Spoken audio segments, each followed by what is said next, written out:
자, 이게 방화 얘기를 해야 될 것 같아요. 누가 왜 불을 질렀나? 그러니까 이제 김대현이라는 사람이죠. 김대한. 그러니까 뇌졸중 증세가 있어가지고 굉장히 이제 비관을 하고 우울증에 빠지고 그래서 자살을 기도 하는데 그리고서는 정작 본인은 자살을 한 게 아니라 현장을 도망쳤어요. 도망쳐가지고 승객들이 무언가에 크게 놀라고 이내 앞다퉈 달아나기 시작합니다. 곧이어 전동차에서 연기가 피어오르고 온몸에 불이 붙은 방화용이자 김 씨가 밖으로 뛰쳐나옵니다.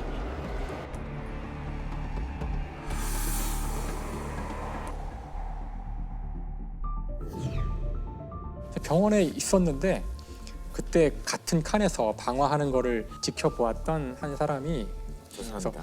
저 사람이 바로 방화범이라고 얘기해서 불과 1시간 만에 체포가 됐어요. 자기 혼자 죽는 것보다는 많은 사람들이 있는데 가서 불을 내어 같이 죽어야 되겠다 하는 생각을 하고. 그러니까 이런 심리는 도대체 어떤 걸까? 방화가 이제 4대 강력범죄 중에 하나인 게 본인의 생명만 위협할 뿐만이 아니고 다른 사람까지 이렇게 위험에 몰아넣을 수가 있잖아요. 근데 방화라는 거는 표출적인 범죄거든요.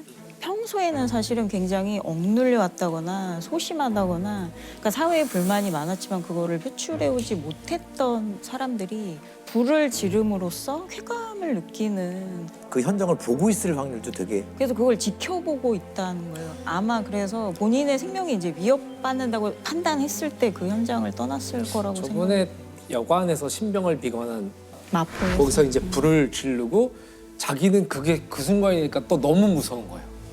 그래서 역시 자기만 빠져나오고 많은 사람들이 희생된 사건이 있었잖아요. 모텔 투숙자가 자기 방에 불을 지르는 바람에 2명이 숨지고 9명이 다쳤습니다. 주인한테 술을 달라고 했는데 주지 않았다는 게 이유였습니다. 이 남성은 불을 지른 뒤 근처 편의점으로 도망간 모습이 포착됐습니다. 배가 아프다며 119에 응급조치를 요구했고 자신이 불을 질렀다고 털어놨습니다. 사실 저는 이렇게 숭례문 방화 사건 같은 경우에 거의 불타는 게 현장 중계가 됐잖아요. 근데 그게 굉장히 충격을 많이 받았거든요. 우리나라 국보위로 숭례문에서 불이 났습니다. 불은 40여 분이 지난 지금까지 완전히 진화되지 않고 있습니다. 2시간 반이 더 지난 상황인데요. 아직까지 불길은 잡히지 않는 것으로 보입니다. 숭례문 2층 누각에서 연기가 피어오르기 시작합니다. 이어 약 30초 후 방화범으로 추정되는 인물이 화면 바깥으로 사라집니다. 내 순간적인 감정으로 없어지니까. 그렇지만 사람 인명 피해가 없고 이거 문화재는 재복을 하면은. 그러고 나서 복원이 안 된 걸 보고도 사실 굉장히 충격을 많이 받아서 사실 이 지하철역 사건도 그렇고 그러니까 죽으려고 했는데 혼자 죽긴 너무 억울했다. 사실 저는 많이 들었거든요. 그러니까 방화뿐만이 아니고 공격성이 이제 본인을 향하는 게 아니고 바깥으로 나가서 이제 사람을 살해하거나 불을 지르거나 이런 범죄자들이 사실 꽤 있어요. 그 온보연이라고 들으니까. 연쇄 그 살인범이 있는데 그 사람도 처음에는 죽으려고 그 본인의 무덤 구덩이를 파놨다가 내가 혼자 죽기는 너무 억울하니까 내 나이만큼 사람을 죽여야겠다라고 해서 그 연쇄살인을 저질렀던 그리고 고창에 살인범이 있는데 똑같아요.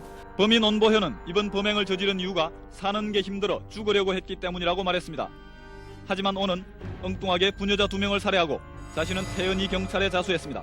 혼자 죽기 억울해서 혼자 죽기 억울하다는 생각이 들어 야, 죽고 싶은 마음이 들었고 그래서 억울했고 같이 죽이고 죽어야겠다는 생각이 들었던 것 같습니다. 근데 그런 식으로 본인의 불만을 표출하는 이것은 우리 주변의 이야기입니다.